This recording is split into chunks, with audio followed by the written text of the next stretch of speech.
As a new immigrant who comes to Canada, probably you are not able to bring your credit score or a credit history from your country to Canada. So one of the pieces that helps you a lot in Canada is having a credit history, is building up your credit history. So I would highly recommend that you find a financial advisor, you go to your bank and have very personal conversations with your bankers, with people who understand how to build your credit history here. Now, I can give you a couple of pointers, but definitely don't count these as a financial advice because every person's situation is different and every person needs different financial advice depending on personal situation, which I don't know about you.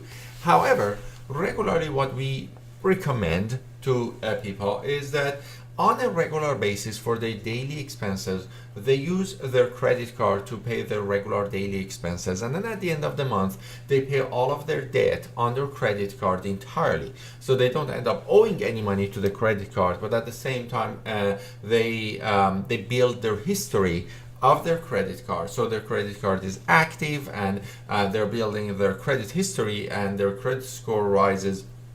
But then at the same time, it allows you to not to pay any interest to credit card companies.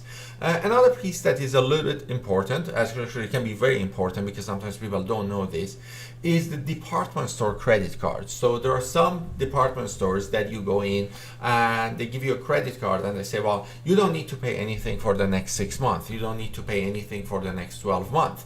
And what happens is that when you read the fine print of the contract with that credit card, you see that if you don't pay in the next 12 months, suddenly they charge you like 29.9% for the entire 12 months, and then now you owe a lot of money on top of the things that you had to pay. So always make sure that you read the fine prints of the credit cards that you get. Don't try to get so many credit cards.